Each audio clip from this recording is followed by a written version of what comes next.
दासी। माधवेंद्रपुरी दास जी को श्रीनाथ जी ने भेजा है, जाओ जाकर के जगन्नाथपुरी से चंदन लेकर के आओ। और तभी जब सुनिए सब लोग ध्यान से, इधर देखो, माधवेंद्रपुरी दास जी जब यहां से कपूर चंदन लेकर के गए, घिस करके श्रीनाथ जी को अर्पित करवाया और बोले फिर अकेले श्रीनाथ जी को ही क्यों लगा मैं, तो फिर गोपीनाथ जी वृंदावन में, गोविंद देव जी, मदन मोहन जी, राधा रमन जी, सब जगह वो चंदन वितरण किया।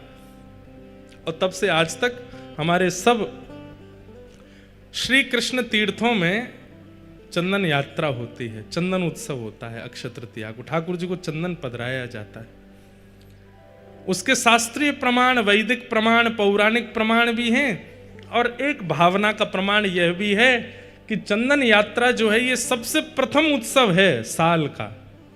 चैत्र में हमारी नए साल का प्रारंभ होता है, सबसे पहला उत्सव अक्षय तृतीया आती है। और उस अक्षय तृतीया में महाप्रभु जगन्नाथ जी अपने सारे मंदिरों में चंदन भेजते हैं, चंदन लगाते हैं अपने ही स्वरूपों को। बड़ी बड़ी भावना है। तो इस प्रकार हमारे श्रीनाथ जी और जगन्नाथ जी, वैसे सबरे ठाकुर इंटरकनेक्टेड हैं। अब आपको पता है जगन्नाथ भगवान का प्रादुर्भाव कहां हुआ? श्री जगन्नाथ जी का रूप जो है ये कहां प्रकट हुआ?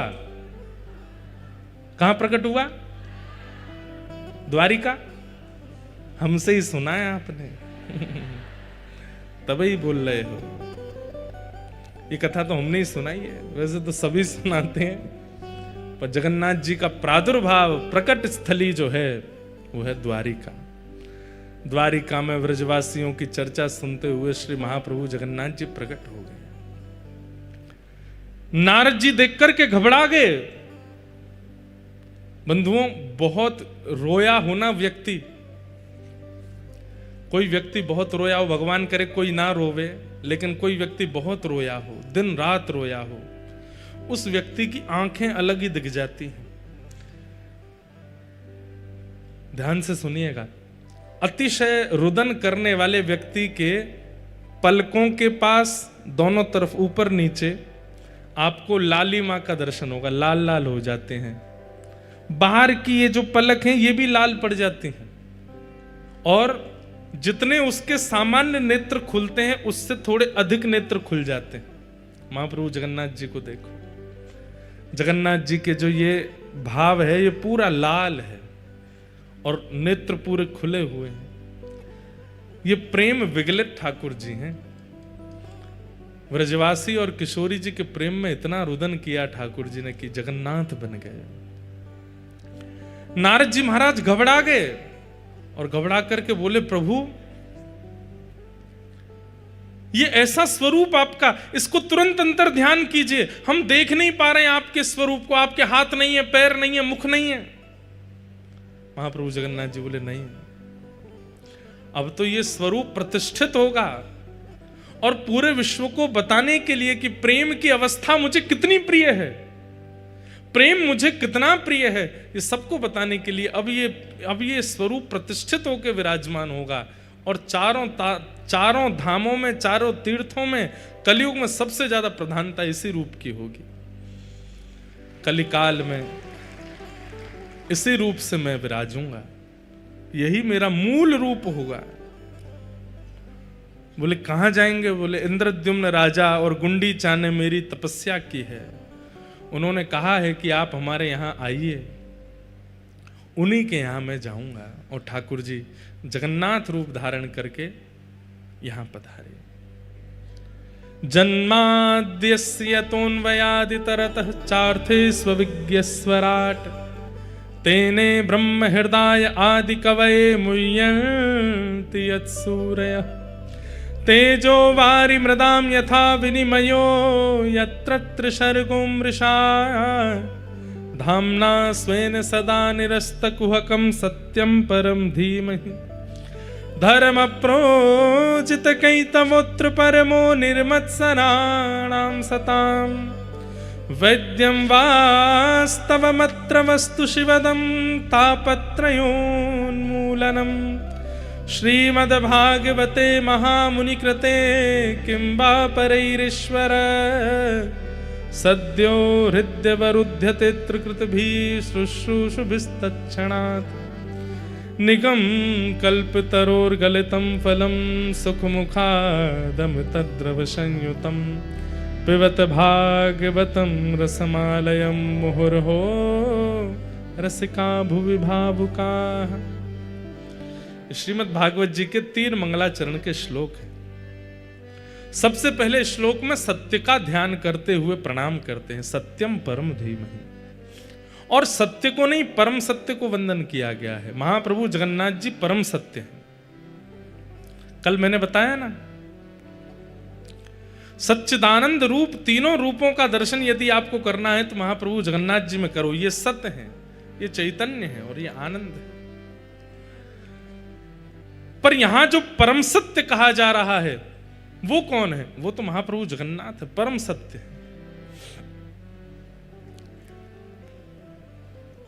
ऐसे परम सत्य श्री महाप्रभु जगन्नाथ जी को हम प्रणाम करते हैं, वंदन करते हैं।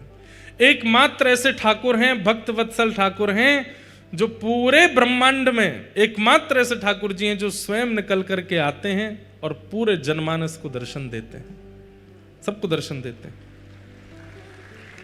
कोविड आ गया, पूरी दुनिया की व्यवस्थाएं बदल गई, लेकिन महाप्रभु जगन्नाथ जी का तब भी दर्शन हुआ। बंधुओं, 5 प्रकार के अवतार होते हैं। पहले अवतार, वैसे तो 24 अवतार आदि सब हैं, पर भगवान 5 प्रकार से आते हैं। ठाकुर जी का पहला अवतार है परावतार। परावतार का मतलब होता है सर्वव्यापकता। परावतार, इस माइक में भी ठाकुर जी हैं, इस वायु में भी ठाकुर जी हैं, इस पंडाल में भी ठाकुर जी हैं, इन सामने आर्टिफिशियल इन पुष्पों में भी ठाकुर जी हैं, माइक में भी ठाकुर जी हैं, आप में भी ठाकुर जी हैं, हम में भी ठाकुर जी हैं। एक बात कहें, ये परा अवतार जो है इसको पूरी दुनिया मानती है। चाहे वो ईसाई हो, चाहे वो मुस्लिम हो, चाहे वो कोई भी हो, परा अवतार ठाकुर जी का सब मानते हैं। ईसाई भी मानते हैं, मुस्लिम भी मानते हैं, बौद्ध भी मानते हैं, सब मानते हैं क्या? भगवान सब जगह है। परा अवतार की व्याख्या और कहीं थी ही नहीं, केवल सनातन धर्म में थी कि परा अवतार भगवान सर्वव्यापक है। ईश्वरः सर्वभूतानां हृदय से अर्जुन तिष्ठति। ईश्वर सभी प्राणी मात्र में विराजमान है, सभी जड़ चेतन में विराजमान है। हमारी हिंदू वैदिक सनातन धर्म की तो कैसी, अभी हमने कथा प्रारंभ की तो हमने क्या कहा था कि ठाकुर जी केवल मंदिर में हैं, ऐसा मत मानिए। आप श्री जगन्नाथपुरी में विराज रहे हैं, यहाँ की पृथ्वी का दर्शन कर रहे हैं, समुद्र का दर्शन कर रहे हैं, आकाश का दर्शन कर रहे हैं, सूर्य का दर्शन कर रहे हैं। जगन्नाथपुरी में खड़े होकर के तो आपकी दृष्टि जो देख रही है सब जगन्नाथ हैं। ये ठाकुर जी का परावतार, सर्वव्यापकता। लेकिन सर्वव्यापकता से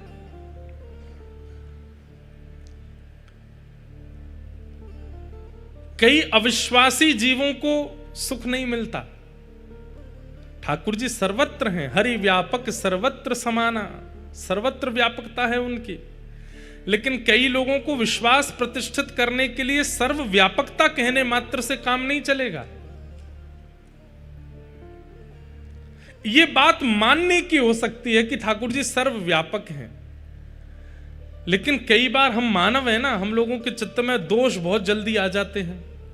सर्वव्यापकता ठाकुर जी की है तो फिर किसी को पाप करना ही नहीं चाहिए था। बहुत ध्यान से सुनिएगा, ठाकुर जी सब जगह हैं तो फिर दुनिया में पाप होने ही नहीं चाहिए। सबको ये बात लगनी चाहिए, पता होनी चाहिए ठाकुर जी देख रहे हैं, ठाकुर जी यहाँ भी तो हैं, यहाँ भी तो बैठे, लेकिन फिर भी व्यक्ति पाप क्यों कर देता है? क्योंकि उसके अंदर ये बात पूर्ण रूपेण प्रतिष्ठित नहीं है कि ठाकुर जी सर्वव्यापक हैं। ठाकुर जी का प्रथम अवतार है परावतार। इसलिए ठाकुर जी परावतार से एक और अवतार धारण करते हैं, जिससे लोगों के मन में थोड़ी ये तो भावना आ जाए कि भाई यहां ठाकुर जी तो बैठे ही हैं, यहां मुझे कुछ नहीं करना। और उस अवतार का नाम है विभव अवतार।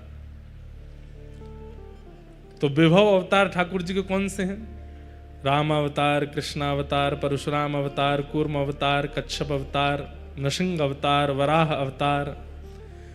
इन अवतारों में रूप धारण करके ठाकुर जी ने परावतार की पुष्टि कर दी। अच्छा, तुम नहीं मानते सब जगह भगवान है, तो लो मैं खंभ से प्रकट होकर के दिखा देता हूं कि मैं यहां भी हूं। तुम सब जगह मेरी व्यापकता नहीं मानते, तो लो मैं कछुए में आकर के तुम्हें बता दूंगा कि इसमें भी मैं हूं। तुम सब जगह मेरी व्यापकता नहीं मानते, तो अत्यंत जिसको अलग माना जाता है, जिसको कोई छूता भी नहीं है, ऐसे वराह के रूप में भगवान प्रकट हो गए। बोले लो तुम जिसको छूते तक नहीं हो उसमें भी मैं हूं। ठाकुर जी ने विभव अवतार धारण कर लिया। परावतार सब जगह भगवान, परा में विभव बन करके ठाकुर जी सब जगह प्रकट होने लगे। लोगों के अंदर और विश्वास बढ़ने लगा। लेकिन विश्वास कहां तक सीमित रह गया? अयोध्या में राम जी हैं, वृंदावन में कृष्ण हैं, जगन्नाथपुरी उड़ीसा में जगन्नाथ हैं, द्वारिका में द्वारिकाधीश हैं, दक्षिण में रंगनाथ हैं, तब भी सर्वव्यापकता नहीं हो रही थी।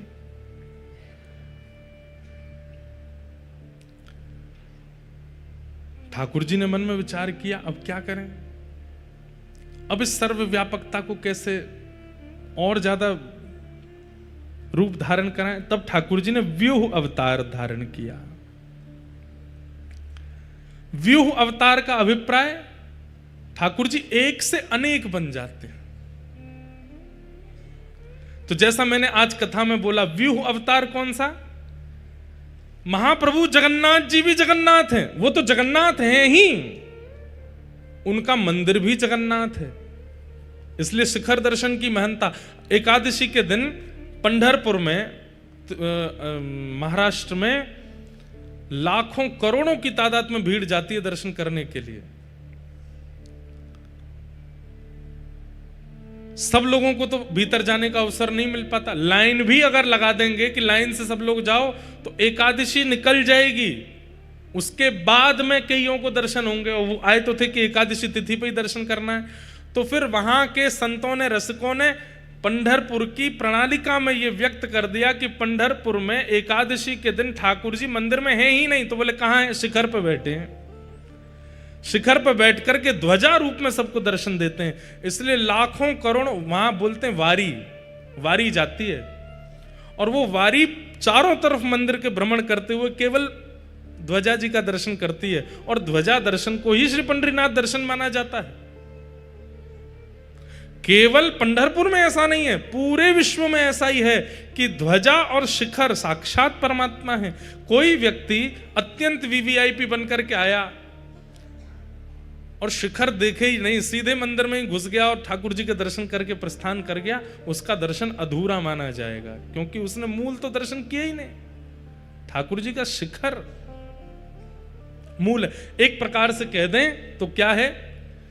मेरे अंदर आत्मा है, मेरे अंदर मन है, मेरे अंदर बुद्धि है।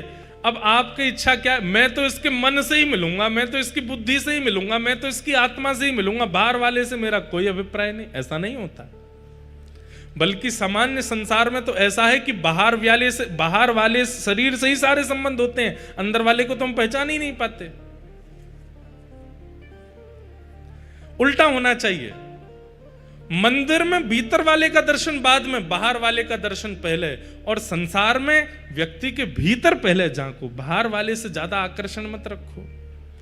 हम शरीर पर, रूप पर, रंग पर ज्यादा आकृष्ट हो जाते हैं, उसके हृदय का दर्शन नहीं कर पाते।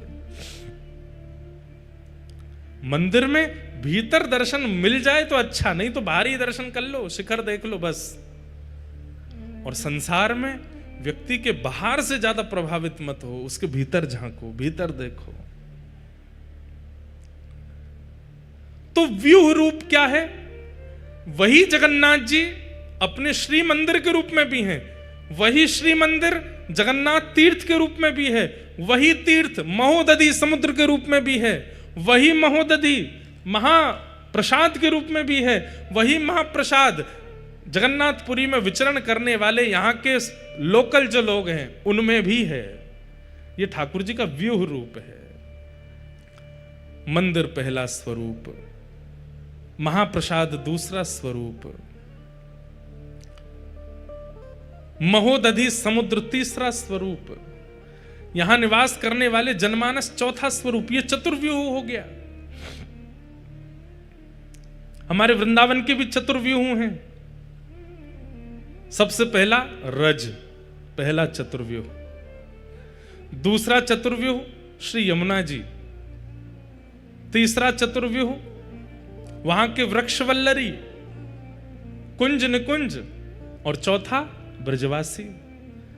अगर कोई ब्रजवासी अंक में भर लेवे तो यूं ही मानना चाहिए कि राधा रमण जी ने अंक में भरो है। कोई ब्रजवासी दिख जाए तो यूं ही सोचना चाहिए श्री राधा वल्लभ जी दिख गए हैं। ब्रजवासी को यह नहीं मानना चाहिए, उसको खुद नहीं सोचना चाहिए भाई मैं ही राधा रमण हूं, मेरा दर्शन कर ले। उसके मन में यह भावना नहीं होनी चाहिए। पर दर्शनार्थी अगर ब्रजवासी से मिले तो इस भावना से मिल ले कि ये बिहारी जी हैं, तो उसको दोष नहीं लगेगा, क्योंकि वो ठाकुर जी का व्यूह रूप है। तो पहला परावतार, दूसरा विभव अवतार और तीसरा व्यूह अवतार। लेकिन व्यूह अवतार में भी ठाकुर जी को लगने लगा कि भाई हमारी सर्वव्यापकता और हमारे प्रति जो प्रेम होना चाहिए वो अभी भी प्रतिष्ठित नहीं हो पा रहा है। तब ठाकुर जी ने पांचवा अवतार धारण किया, जिसका नाम है अर्चावतार। क्या नाम है? अर्चावतार। मेरे अर्चावतार कौन है? प्यारे गिरधर लाल जी। आपके अर्चावतार कौन है? आपके गोपाल जी। आपके अर्चावतार कौन है? आपके मंदिर में विराजमान ठाकुर जी। ये अर्चावतार है। ये ठाकुर जी का पांचवा अवतार है, अर्चावतार। परावतार, विभव अवतार, व्यूह अवतार, अर्चावतार।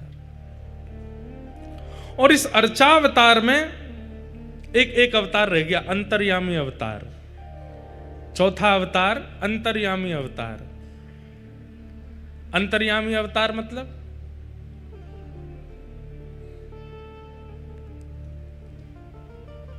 आपने मुझसे कहा महाराज जी बहुत जोर की प्यास लगी है, पानी चाहिए। तो मैंने कहा तुम जहां बैठे हो वहां नीचे पानी है, बोरिंग करवाओ, खुदवाओ, पानी निकाल के पी लो। मेरी बात असत्य है? जहां आप बैठे हो वहां नीचे पानी नहीं है, लेकिन मेरा यह कहना कि बोरिंग करवाओ, पानी निकलवाओ और प्यास बुझा लो। आप कहोगे महाराज जी प्यास लगी है, बोरिंग करवा के पानी निकलवाएंगे तब तक तो प्राण चले जाएंगे।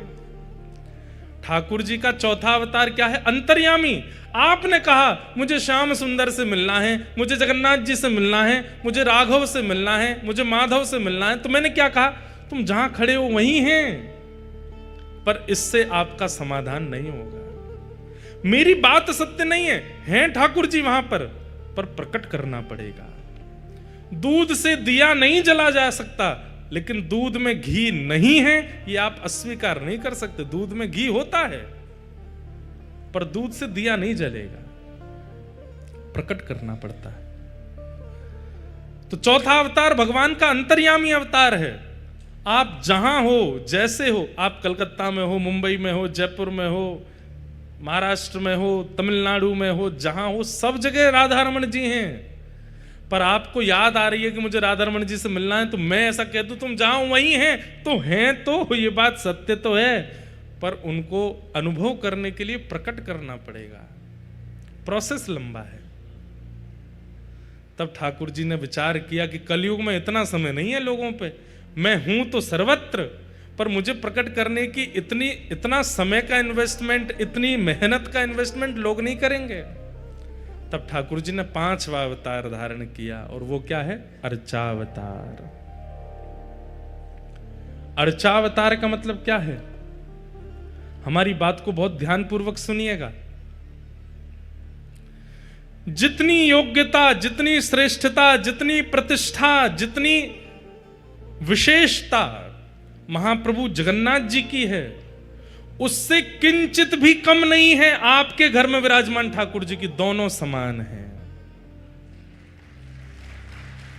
वो ठाकुर जी का अर्चावतार है।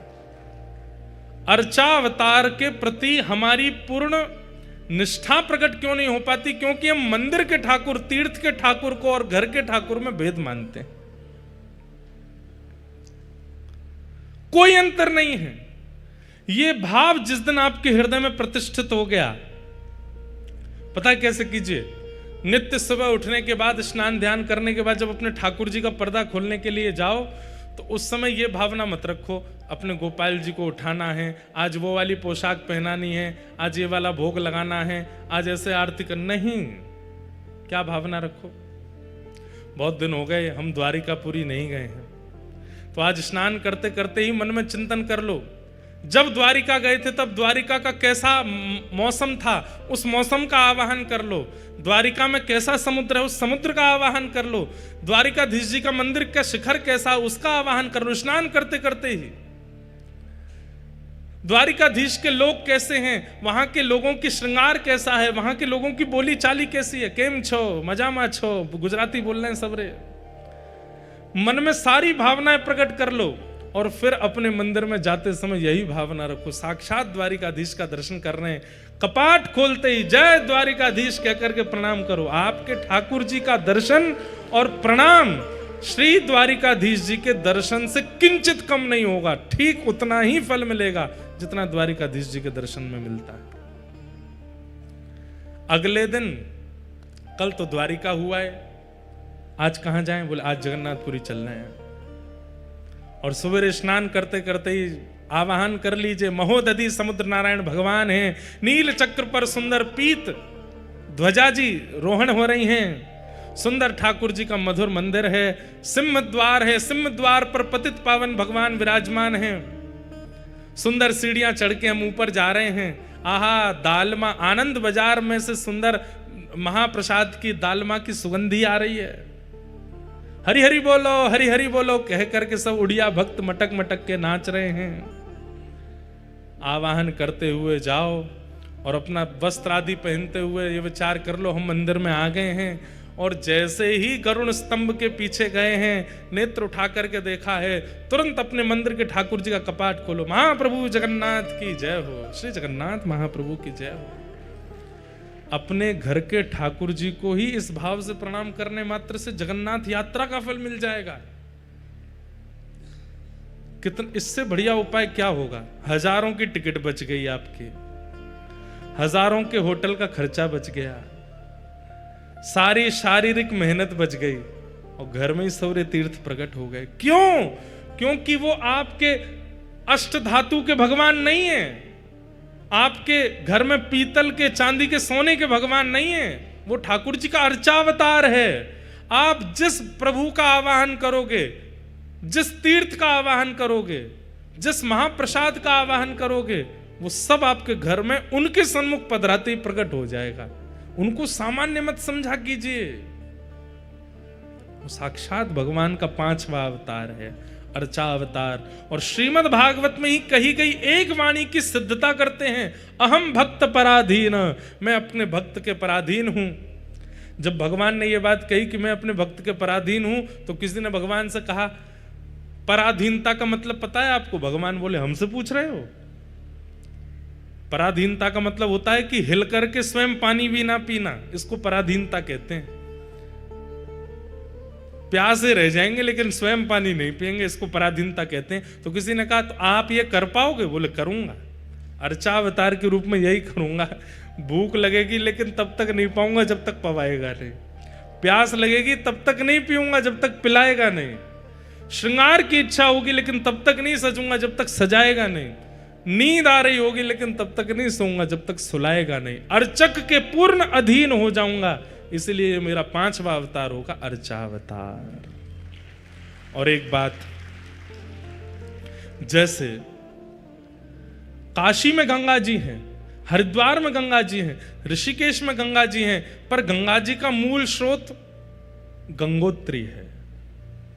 वृंदावन में यमुना जी हैं, दिल्ली में यमुना जी हैं, अन्य अन्य क्षेत्रों में यमुना जी हैं, पर मूल स्रोत यमुनोत्री है। ऐसे ही आपके घर लड्डू गोपाल हैं, आपके घर त्रिभंग ललित ठाकुर जी हैं, मेरे पास श्रीनाथ जी हैं, पर इन समस्त ठाकुरों के मूल स्रोत अर्चावतार, सबसे विशेष अर्चावतार कौन से हैं? बोले महाप्रभु जगन्नाथ जी, ये अर्चावतार है। ये सारे हमारे घर के ठाकुरों के एक बात कह दें तो मूल स्रोत हैं जगन्नाथ जी। वैसे इनका नाम क्या है? जगन्नाथ, पूरे विश्व के नाथ। लेकिन रथ पे बैठना हो तो खुद चल के नहीं आते। यहां से पंडाओं के कंधा पे हाथ धरेंगे, इधर से पंडाओं के कंधा पे हाथ धरेंगे, खूब सारे पंडा पुजारी महाराज घेर लेंगे। और फिर इतना ही नहीं है, ठाकुर जी को बढ़िया पाश में बांधते हैं, सुंदर मोटी पाश में बांधते हैं और ठाकुर जी को खींचते हैं आगे। ठाकुर जी पीछे लुढ़कते हैं, फिर आगे आते हैं, फिर पीछे लुढ़कते हैं, फिर आगे आते हैं। हमने तो प्रत्यक्ष देखा जब अभी बाहुड़ा यात्रा में आए, बलभद्र जी निकले मंदिर से, इतने सीधे बेचारे बलभद्र जी सीधे रथ में गए, कहीं भी लुढ़के नहीं, किसी को परेशान नहीं किया, प्रेम से उछल उछल के सीधे रथ में पहुंच गए। सुभद्रा जी तो और भी प्यारी हैं, ऐसी गोद में जाती हैं वो तो। सुभद्रा जी तो नीचे ऐसे ऊपर उठा के ले जाते सुभद्रा जी को। सुदर्शन जी महाराज भी बड़े प्रेम से गए। लेकिन जब इनकी बारी आई, उस समय दर्शन कर रहा था, 500 से अधिक वैष्णव ठाकुर जी को खींचते हैं, 1000 होते होंगे। अरे कितने भी भारी क्यों ना हो, खूब प्रेम से उठ जाते हैं। जो अर्चक सब है वो सब बताते हैं, बोले कभी तो इतने हल्के हो जाते हैं कि ऐसा लगता है कि कोई फुआ रुई का उठा लिया हो। और कभी कभी महाराज जी प्रत्यक्ष देखा, कभी इधर वारे इन पर गिर जाएं, गिर ही जाते हैं, बिल्कुल दया नहीं करते, नीचे आगो तो खेल रहे हैं, ऐसे गिर जाएंगे, फिर यूं हो जाएंगे, फिर पीछे की तरफ जाएंगे, फिर आगे की तरफ आएंगे, कभी यूं हो जाएंगे। खूब आनंद करते हुए जाते हैं ठाकुर जी। क्यों? अहम भक्त पराधीन, पराधीन है। एक ने भी अगर ठाकुर जी को उठाने में नेक ढिलाई करी तो वही के ऊपर गिरते हैं। बोले अच्छा ढीलो छोड़ रहा, उठा मोकू। क्यों? ये अर्चावतार हैं, अर्चक हैं। हम हमारे अधीन रहते हैं ठाकुर जी। तुम सजाओगे तो सजूंगो, तुम खवाओगे तो खाऊंगो, तुम उठाओगे तो उठूंगो, तुम सुलाओगे तो सोऊंगो। बंधुओं, अपने आप को प्रेमी कहना बंद कर दीजिए। आप क्या प्रेम करते हैं ठाकुर जी से? ठाकुर जी प्रेम करते हैं आपसे। ऐसी पराधीनता हम लोगों में नहीं है ठाकुर जी के प्रति। किसी ने पराधीनता का मन बना लिया कि ठाकुर जी पवाएंगे तो मैं पाऊंगा। हमारे पूज्य श्री मलुकपीठ वाले महाराज जी कथा सुना रहे थे। आचार्य चरण जब अपने बाल अवस्था में थे, श्री रामानंदाचार्य जी महाराज, तो उन्होंने मन में भाव रखा कि भाई ये प्रवचनों में कहते रहते हैं कि ठाकुर जी किसी को भूखा नहीं रहने देते, किसी को प्यासा नहीं रहने देते, ठाकुर जी सबको खिलाते हैं, सबको पिलाते हैं। तो आचार्य चरण वहां बैठ करके सुन रहे थे श्री रामानंदाचार्य जी महाराज, और आपने मन बनाया, बोले कि ऐसे थोड़ी होता है, कर्म करना पड़ेगा, परिश्रम करना पड़ेगा, धन कमाना पड़ेगा, अन्न खरीदना पड़ेगा, तभी पेट भरेगा। ठाकुर जी ऐसे थोड़ी किसी को पवा देते हैं। तो जो प्रवचन कर रहे थे उन्होंने कहा कि नहीं भैया, इस बात में पूर्ण सत्यता है। अगर कोई व्यक्ति ठाकुर जी के अधीन होकर के बैठ जाए कि ठाकुर जी खवाएंगे तो खाऊंगा, ठाकुर जी उसको खिलाएंगे, कुछ ना करे, बस ये सोच ले ठाकुर जी मुझे पवाएंगे। ये कथा सुन तो लीजिए, एक बार करके भी देख लेना। आज कुछ खाना ही नहीं, सोच लो ठाकुर जी पवाएंगे तो पाऊंगा। मैं ना एक से भी कहूंगा कि मुझे अन्न दो, मेरे को महाप्रसाद दो, मेरी पत्तल लगाओ, कुछ नहीं, किसी से नहीं कहूंगा। कोई पूछेगा भी तो भी नहीं हाँ करूंगा। कोई सामने ला करके धर देगा, अपने हाथ से पवा देगा, तो ही मानूंगा कि ठाकुर जी पवा रहे। ऐसी भावना करके एक दिन रह के देखो, ठाकुर जी पवाएंगे, निश्चित पवा देंगे। ऐसी कोई योजना बनेगी, कोई अपने आप ही हाथ दे करके आपके मुख में खवा जाएगा। कल हमारे साथ एक लीला हुई। कल रात्रि में महादीप का दर्शन करने के लिए गए, उसके बाद में महाप्रसाद पा लिया। महाप्रसाद पाने के बाद हम दर्शन करने के लिए गए, तो अब जगन्नाथ जी के सामने वैसे सबसे बढ़िया दर्शन बताएं आपको, जो शास्त्रीय बात है कि महाप्रभु जगन्नाथ जी का दर्शन गरुड़ स्तंभ के पीछे से ही करना चाहिए, पर हमारे साथ दिक्कत ये हो जाती है कि हम जैसे दर्शन करने जाते हैं, लोग हमको अपराधी बना देते हैं हमारे पांव छू छू के। मंदिर में कोई पांव छू रहा हो, कोई कुछ कर रहा हो, तो इस कारण से बहुत अपराध बोध लगता है कि महाप्रभु जी के सामने लोग हमको प्रणाम करते हैं, तो लगता क्या करें। अब कल काजल वाजल लगा के जाऊंगा मैं बढ़िया कालिया बन के, तो कोई पहचाने ही नहीं, मास्क में भी पहचान जाते हैं, तो दर्शन हो। तो फिर ऐसे में फिर क्या करना पड़ता है, पुजारी जी लोग थोड़े हमको आगे से ले जाते हैं, यहाँ से आप प्रणाम कर लो।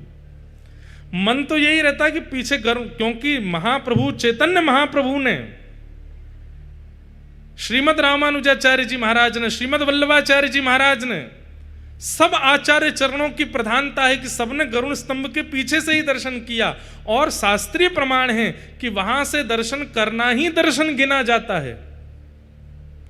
आप गरुड़ स्तंभ के पीछे से देख लो, उसके बाद आगे आ जाओ, चलेगा। लेकिन गरुड़ स्तंभ के पीछे नहीं गए हैं और सीधे आगे चले गए हैं, तो आपका दर्शन अधूरा माना जाएगा। तो कल हम चले गए दर्शन करने, तो गरुड़ स्तंभ पे जा ही नहीं पाए, पहले ही हाथ पकड़ के ले गए, बोले चलो भीतर आगे।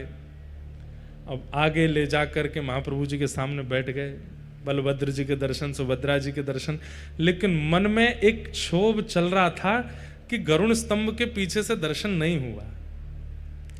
वहां से देख के फिर भले ही आगे आ जाता, लेकिन एक बार उसके पीछे से देखना था। उसके पीछे कारण है कि गरुड़ जी कौन है, गरुड़ आचार्य हैं, जीवाचार्य हैं। और आचार्य सन्निधि में जब आप दर्शन करते हैं तो ठाकुर जी किसको देखते हैं? ठाकुर जी आपको नहीं देख रहे, ठाकुर जी किसी को नहीं देख रहे, ठाकुर जी तो आचार्य को देख रहे हैं। और आचार्य के हाथों के नीचे जो खड़ा हो जाएगा तो आचार्य चरण ठाकुर जी को इशारा कर देंगे, ये खड़ा है मेरी सन्निधि में, इसको भी देख लो, तो ठाकुर जी उसको भी देखते हैं। इसलिए आचार्यों के सहित दर्शन, गरुड़ जी के सहित दर्शन होना चाहिए। आप गरुड़ जी के बिना आश्रय के दर्शन को जाएंगे तो ठाकुर जी तो नेत्र बड़े बड़े हैं। अब जैसे इतनी भीड़ यहाँ बैठी है, हमको सब स्पष्ट थोड़ी दिख रहे हैं, बस दिख रहे हैं, किसी का चेहरा याद थोड़ी, ऐसे ठाकुर जी को दिखते हैं। लेकिन हमको सामने श्रीनाथ जी दिख रहे हैं, पीछे श्रीनाथ जी विराज रहे हैं।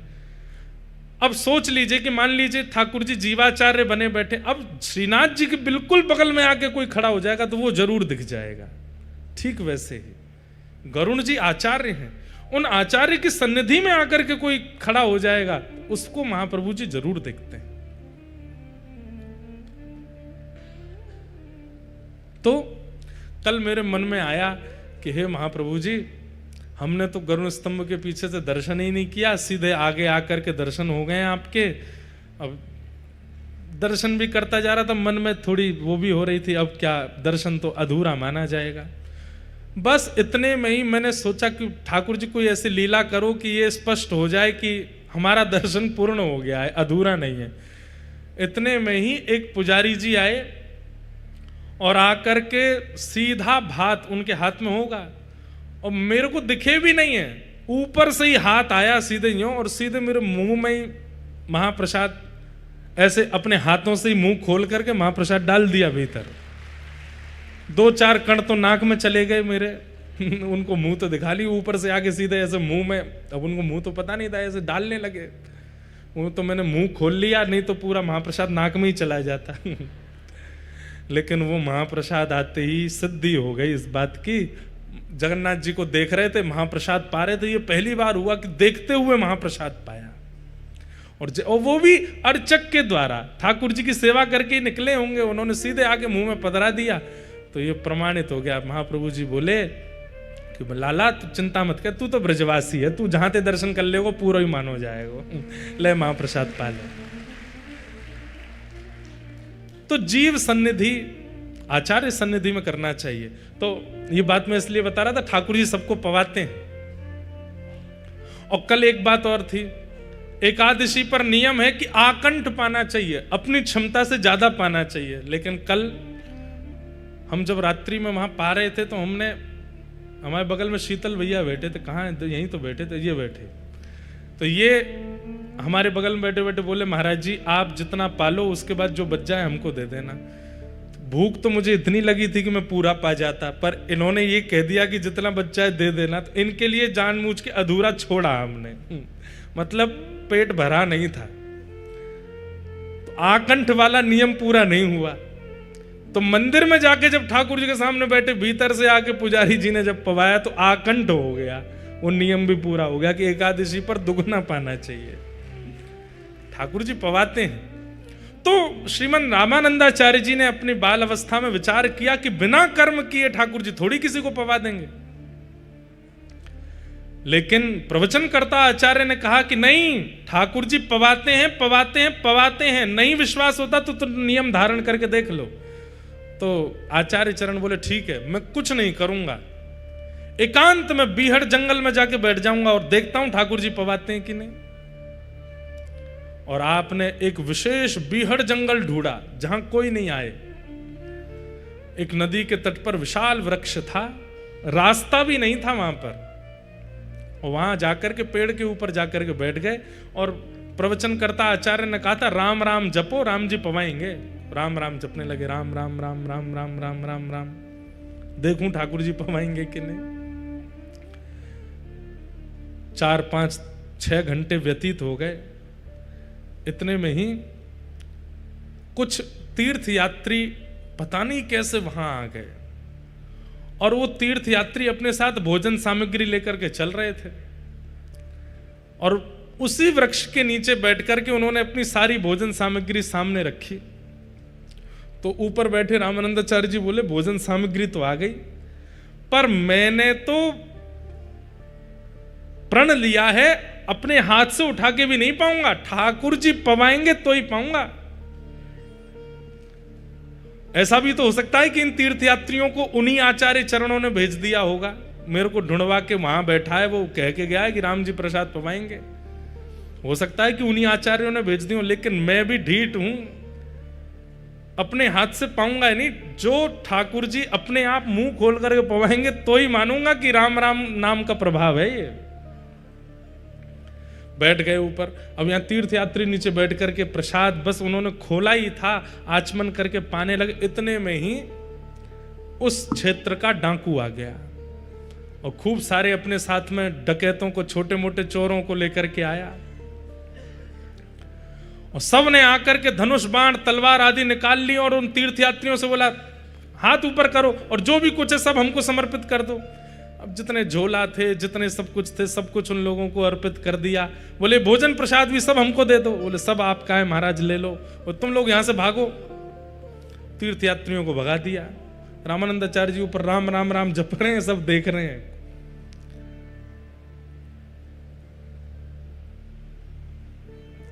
इतने में ही अब वो सब लोग बैठे, बोले महाराज धन धान्य तो ज्यादा नहीं मिला लेकिन भोजन बढ़िया मिल गया है, आइए चकाचक पाते हैं।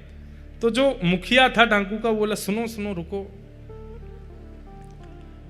ये बीहड़ जंगल है, यहां कोई आता तो नहीं है, ये तीर्थयात्री यहां कैसे आ गए? इस बीहड़ जंगल में हम लोग ही घूमते हैं, कहीं ऐसा तो नहीं राजा बहुत दिन से हमको पकड़वाना चाहता है और हमको पकड़वाने के लिए उसने इन तीर्थयात्रियों को भेजा और ये सुंदर सुंदर पकवान बनवा करके भेजे ताकि हम जब लूटें तो ये पकवान भी हमारे पक्ष में आ जाएं, और इन पकवानों में हो सकता है राजा ने कुछ विष आदि मिला दिया होगा ताकि हम पावें तो हम सबके प्राण निकल जाएं और राजा का जो भय है हमसे वो दूर हो जाए। मुझे तो लगता है इन पकवानों में कुछ मिला हुआ है। सबके साथ में जो सब डाकू के संग में थे वो लोग बोले कि अब महाराज आप भी क्या सोचने बैठ गए, भूख लगी है बहुत जोर की, पा लेते हैं। बोले नहीं नहीं, पाना तो मुझे भी है लेकिन पहले किसी अन्य को पवा करके देखो, इसमें विष तो नहीं है। बोले अन्य कौन है? वो तीर्थयात्री थे, उनको आपने भगा दिया, ढूंढो कोई तो मिलेगा। इतने में ही जिस वृक्ष पर रामानंदाचार्य जी बैठे थे, अपने आप ही उनके बगल का एक फल टूट के नीचे गिरा। फल जैसे ही नीचे गिरा, डाकुओं की दृष्टि ऊपर गई। ऊपर देखे तो रामानंदाचार्य राम राम राम राम जप रहे थे। पकड़ो इसको, नीचे बुलाओ। पकड़ करके नीचे बुलाया, बोले हाथ पैर बांधो। हाथ पैर बांध दिए, बोले इसका मुंह खोलो। जैसे ही मुंह खोला बोले अब इसको पवाओ। अब यहां तो डाकू ये देखने के लिए पवा रहा था कि भाई इसमें विष है कि नहीं, लेकिन जैसे ही प्रथम ग्रास डाला आचार्य चरण के नेत्र अश्रु से भर गए। अब पवाने के बाद में रामानंदाचार्य जी बोले पवा भी देंगे, चबाऊंगा भी खुद नहीं। राम जी मुंह खोल के चबाएंगे तो ही पाऊंगा। अब मुंह में तो दे दिया, अब यहां तो इनका नियम चल रहा है, लेकिन वो डाकू सोच रहे हैं जरूर इसमें विष है इसलिए खा नहीं रहा, इसका मुंह पकड़ के जबरदस्ती खवाओ। रामानंदाचार्य जी रुदन करने लगे। थोड़ी देर बाद जब मुक्त कर दिया, डाकू बोले विष नहीं है, हम भी पा लेते हैं। पा करके चले गए। उसी दिन आपने घर बार त्याग दिया और श्री राम आश्रय ले लिया। बोले भैया आज प्रण करके ये अनुभव हो गया कि राम जी पवाते।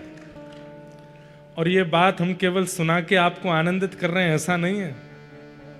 7 दिन हैं जगन्नाथपुरी में, किसी एक दिन करके देख लो। आज हम ना तो खुद थाली लगाएंगे, ना किसी से बोलेंगे, ना याचना करेंगे, देखते हैं रात्रि तक महाप्रभु जी पवाते हैं कि नहीं। मुझे बोलने में डर तो लग रहा है, लेकिन अपने लाला पे विश्वास है वो पवा ही देंगे।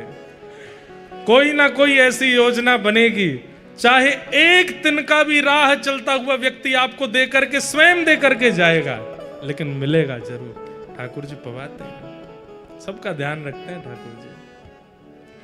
वे कौन हैं? वे अर्चावतार हैं। और उन्हीं अर्चावतार का मूल विग्रह यदि इस धराधाम पर कहीं विराजमान है तो वो श्री जगन्नाथपुरी में जगन्नाथ महाप्रभु अर्चावतार है।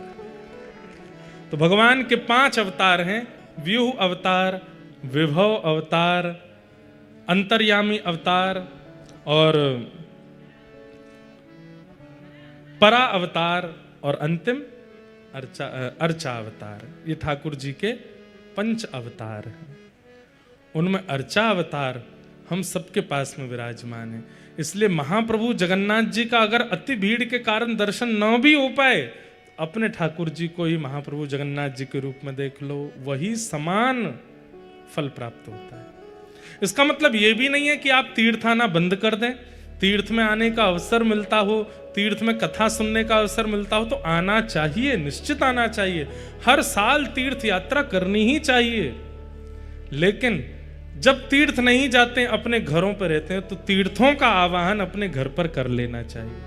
आपके अर्चावतार बड़े वर्सटाइल हैं महाराज, घर के ठाकुर जी जैसा वर्सटाइल कोई नहीं होगा। यही जगन्नाथ हैं, यही श्रीनाथ हैं, यही द्वारिकानाथ हैं, यही बद्रीनाथ हैं, यही राधारमण, यही श्रीनाथ, सब कुछ है। धर्म प्रोचित कैतवोत्र परमो निर्मत्सराणां सताम् वैद्यं वास्तवमत्र वस्तु शिवदं तापत्रयोन्मूलनम् श्रीमद्भागवते महामुनिकृते किं वा परीरीश्वर सद्यो हृद्यवरुध्यते त्रिकृतभिः शुश्रूषुभिस्तत्क्षणात्। बंधुओं, एक भगवान का 6वां अवतार और है, और वो है ग्रंथावतार, श्रीमद् भागवत। और ये तो सबसे विशेष अवतार है। क्यों? अगर श्रीमद् भागवत जी नहीं होती, आप परावतार को नहीं पहचान पाते। श्रीमद् भागवत जी नहीं होती, आप व्यूह अवतार को नहीं पहचान पाते, आप विभव अवतार को नहीं पहचान पाते, आप अर्चावतार को नहीं पहचान पाते। इसलिए भगवान का एक 6वां अवतार और है, वो है पुराण अवतार, श्रीमद् भागवत। जैसे उन अवतारों के लिए अपने अपने नियम हैं, ऐसे इन भागवत जी के नियम क्या है? सबसे पहला नियम, भागवत जी क्या करती हैं? परम धर्म का बीजारोपण करती हैं सुनने वाले के चित्त में।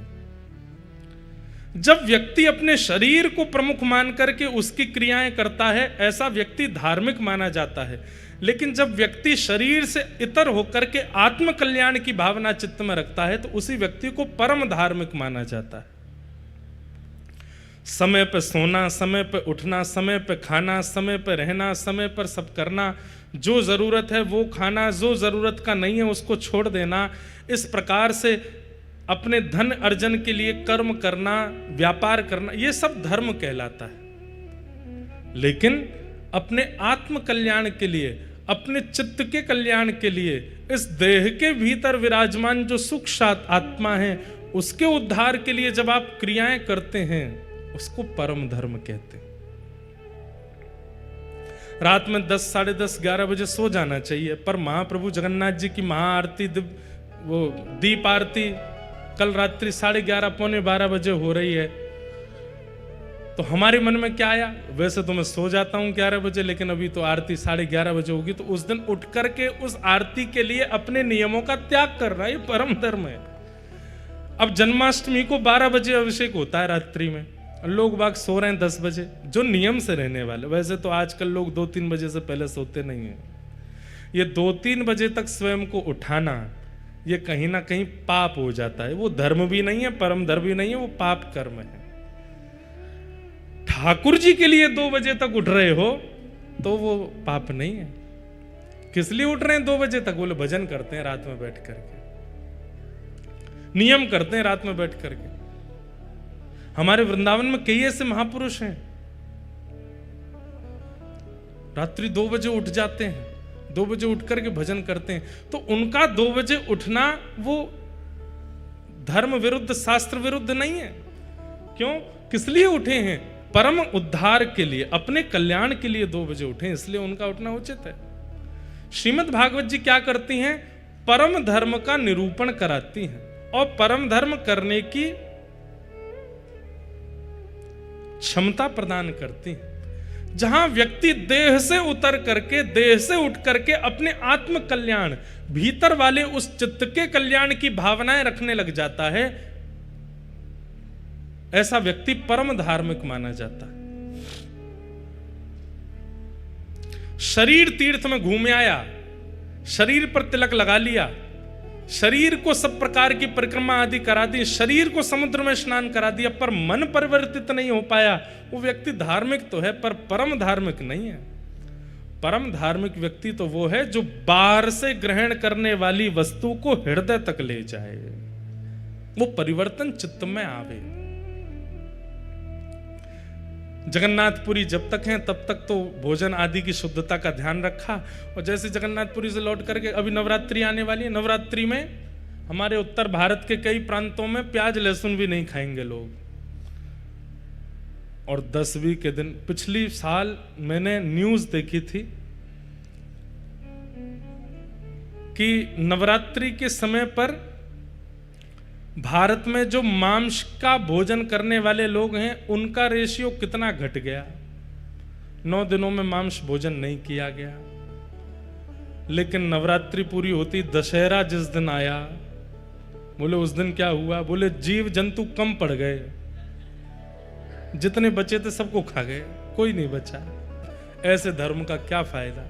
हमने दिनों में बांट दिया है, हमने समय में बांट दिया है कि बस इस समय पर शुद्धता रख लो, बस इस समय पर पवित्रता रख लो, हो गया काम। ये तो वही बात हो गई कि आपने सुबह स्नान ध्यान किया, तिलक स्वरूप लगाया, सुंदर नए कपड़े पहने, और कपड़े पहन करके फिर कीचड़ में जाके कूद गए। किसी ने पूछा, अरे भाई कीचड़, अरे सुबह तो नहाया था मैं, कीचड़ में कूद गया तो क्या हो गया? नवरात्रि व्रत तो किए थे मैंने, एकादशी जन्माष्टमी व्रत तो किया था मैंने, आज अगर थोड़ी सी पी ली, थोड़ा सा खा लिया तो उसमें क्या हो गया? ऐसा थोड़ी होता है। हर दिन नवरात्रि है, हर दिन पवित्रता है। ये भावना चित्त में प्रकट होना, इसी को परम धर्म कहते हैं। और ये भावना कैसे प्रकट होगी? भागवत जी के सन्निधि से होगी। धर्म प्रवजित कही तवोत्र परमो, जो परम धर्म की बीज को बोता है चित्त में, वो भागवत। इस परम धर्म का अधिकारी कौन है? तो कहते हैं निर्मत सराणाम सताम, जिसके चित्त में ईर्ष्या नहीं है वो इस परम धर्म का अधिकारी है। वैद्यम वास्तवमत्र वस्तु शिवदम, भागवत जी क्या करती हैं? ठाकुर जी से संबंध कराती हैं। कैसा संबंध? बोले शिवदम, कल्याणकारी। तापत्रयोन्मूलनम, 3 प्रकार के तापों का उन्मूलन करती हैं। श्रीमद्भागवते महामुनि कृते किंबा परैरीश्वर, सद्यो हृदयवरुध्यते त्रिकृतिभिः शुश्रूषुभिस्तत्क्षणात्। एक बात ध्यान से सुनिएगा, कथा सुनने से ठाकुर जी चित्त में विराजमान होते हैं, ये बात सिद्ध है। पर 7 दिन बाद जब कथा विश्राम होती है तो ठाकुर जी भी प्रस्थान कर जाते हैं। हमारी कथा सुनना सफल कब मानी जाए कि 7 दिन में ठाकुर जी चित्त में विराजमान हुए और 7 दिन बाद जब 8वां दिन प्रारंभ हुआ तब भी ठाकुर जी चित्त में व्यवस्थित रहे, और उसके बाद सालों निकल गए लेकिन ठाकुर जी चित्त त्याग करके नहीं गए, तो आपका कथा सुनना सफल माना जाएगा। लेकिन कथा विश्राम होते ही ठाकुर जी भी विश्राम को चले गए, तो आप तो कितनी कथा सुन लो, कुछ नहीं होने वाला। एक कथा सुनते ही मन बुद्धि चित्त में ठाकुर जी जो आके बैठे हैं, इस वक्त ठाकुर जी आपके चित्त में है, ये बात फैक्ट है। आप सबके चित्त में जगन्नाथ जी विराजमान है, लेकिन कथा विश्राम होते ही जगन्नाथ जी चले जाते हैं, क्योंकि हमारा चित्त उनको अनुकूल व्यवस्था नहीं देता। श्रोता को चाहिए कि कथा सुनने के बाद अपने चित्त का निर्माण ऐसा कर ले कि जो ठाकुर जी चित्त में आए वो कभी जाए ना, सदा वहीं बस जाए।